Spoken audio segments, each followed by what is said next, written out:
Porque às vezes ele não vai lá, às vezes ele vai em camarote. Esse último goma aqui, você É, metal. Eu, na verdade, eu tenho... O Silvião lá? Eu tenho um amigo... Você gosta do Silvão? Conheço. Eu tenho um amigo que O deixa... Silvão, eu conheci o Silvão em 98. Ele é o filho dele, né? Ele traz o filho também. Sim, eu não sou amiga dele, mas assim, eu conheço, a gente já Ele, Betão, Tatá, o Betão é um grisalho. Conheci esses caras separando briga, mas assim... 6 anos, vai ser Em 98, o jogo do retorno do Um Raid. dia tava legal. Acho que é só Paulista? Não, foi jogar não. Bom dia, pessoal. É o blog do São Paulo, entrevista com exclusividade.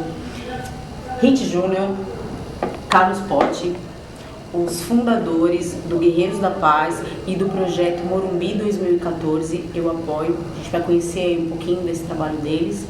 Eu sou Kátia Firmino e meu companheiro Fabiano Pelegi.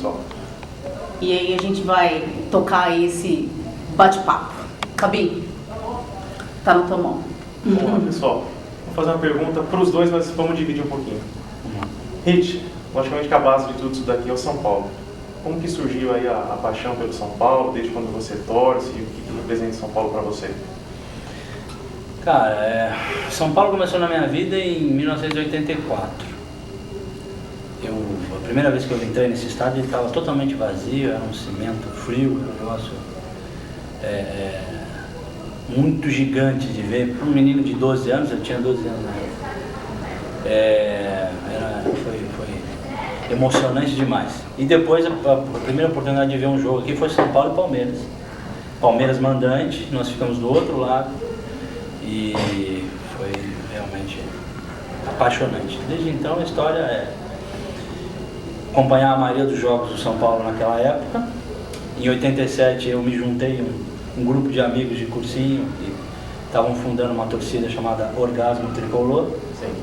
Que era uma das nanicas mais simpáticas e queridas da arquibancada na época. Sugestivos também. Sugestivos, né? Eu fui o sócio número 19 da Orgasmo Tricolor. E ali nasceu a paixão por acompanhar o São Paulo no Brasil todo. Porque naquela época as torcidas tinham um bom relacionamento. Não só as do São Paulo, como com outros clubes, com outros times também. Então, por exemplo, a Independente adotou a gente, né? Um amigo nosso que até hoje, né, é meu amigo, Adamastor, hoje mestre de bateria do Curuvi.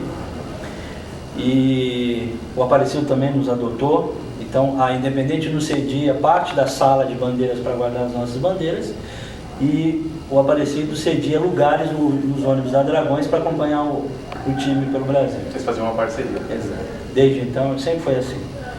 E infelizmente nós fomos arrancados da arquibancada por conta da violência e tal, a evolução, infelizmente, do futebol e da arquibancada. E aí eu me afastei um pouquinho, década de 90 eu não vi tantos jogos, não acompanhei tantos jogos, acompanhei os títulos, né, dos Libertadores, mas não acompanhei tantos jogos aqui no Morumbi.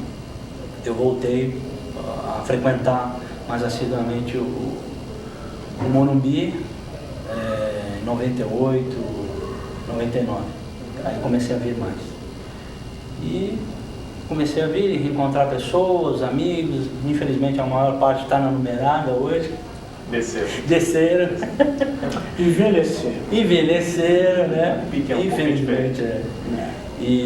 Mas aí surgiu a minha amizade com o Carlos pelo Orkut, pela comunidade do São Paulo, a maior comunidade, a única, original, onde tem lá São Paulinos abnegados, né? Pessoas assim que realmente lutam pelo São Paulo como ninguém.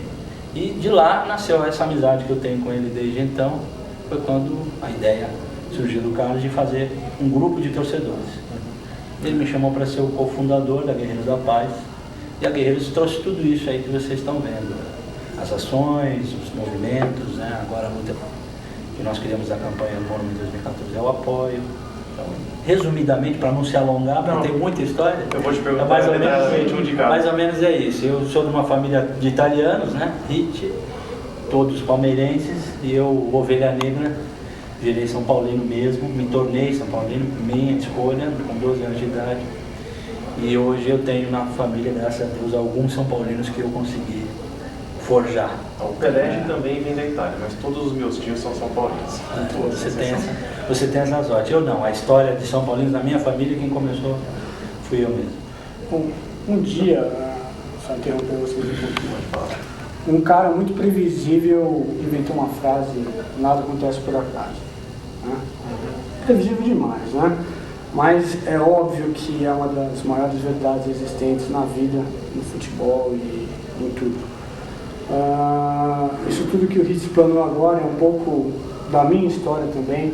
Comecei no Morumbi um pouco antes que ele, em 1980. O Ritz estreou num clássico, e você, Carlos? Eu vim na final do São Paulo e Santos em 80. Eu fui ver o primeiro título do São Paulo no estádio. Na época que o Paulista tinha todo o glamour, voltei no vídeo 81 depois que o Serginho fez o gol e foi arrancar o guarda-sol do tatuado, que foi espetacular. Aquilo foi, nossa.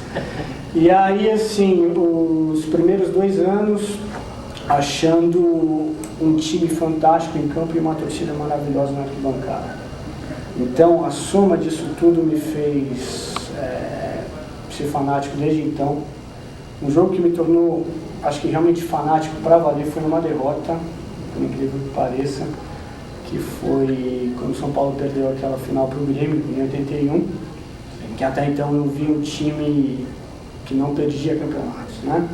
E encantado com a torcida do São Paulo, um time que só vencia.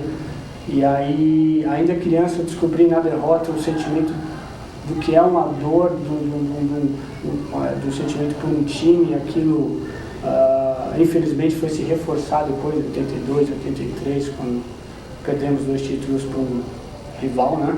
E até o surgimento dos meninos depois, que aí foi uma avalanche de títulos do São Paulo, né? Teve alguns detalhes, né, com relação à torcida, você se apaixonar pela festa do torcedor, isso foi muito importante. Em particular, para mim, acontecia o seguinte: nesse momento eu morava no Itaim Bibi. O São Paulo não tinha CT, tinha lá na Barra Funda e tal, mas eu, naquela época, ainda não trabalhava, e à tarde, né, tinha a tarde livre, estudava de manhã e à tarde tinha livre. E pegava a minha bicicleta e ia dar voltas. E por 2 vezes eu acompanhei o São Paulo treinando no Parque do Ibirapuera. Então eu vi Careca, Silas, vi os caras brincando com bola de tênis assim, fazendo petequinha, eu olhando aquilo como se fosse eu estava vendo. Depois, anos depois, eu tive o privilégio de conhecer o Miller, que ele frequentava uma locadora que eu fui trabalhar, na Rua da Mata, ele morava na Rua da Mata, e eu tive o prazer de conhecer o Miller, e através até dessa contato, né, nem posso dizer amizade, eu acabei indo até para a Igreja Batista do Morumbi, para conhecer lá os atletas de Cristo. E tinha reunião lá com vários atletas, na época de clubes de São Paulo, mas principalmente o Miller e o Silas. Né? E eu tive o prazer de conviver aquele momento também, aquele bastidor da vida dos dois, mas não tinha relação de amizade com eles, só o contato, assim, por conta dessas situações. Trabalhar na locadora e frequentar lá alguns cultos na Igreja Batista do Morumbi, que era muito legal. Bom, a gente vai falar sobre o Guerreiros da Paz, mas primeiro eu queria falar um pouco aí do projeto de vocês, né? Morumbi 2014 eu apoio. Conta pra gente aí como é que surgiu essa ideia, quando, enfim, dá um pouquinho aí mais de detalhes pra gente. O Carlos foi acessado para prestar um auxílio, né? E aí ele pode explicar melhor, e aí dessa ação a gente desenvolveu a ideia da campanha. O Morumbi 2014 começou assim, no ano de 2009, no segundo semestre, quando já se cogitava a questão dos estádios e das sedes do Brasil, vocês vão se lembrar muito bem que o Morumbi foi alvo de muitos ataques, de uma sequência, e obviamente não só ataques formadores de opinião, mas ataques de interesses. A gente sabe o que significa uma Copa numa metrópole, os milhões de dólares envolvidos, o que significa a construção de um novo estádio, o quanto isso interessa a muita gente. E, ao mesmo tempo, nós temos aqui a nossa casa, que eu não digo casa do São Paulino, digo casa do paulistano,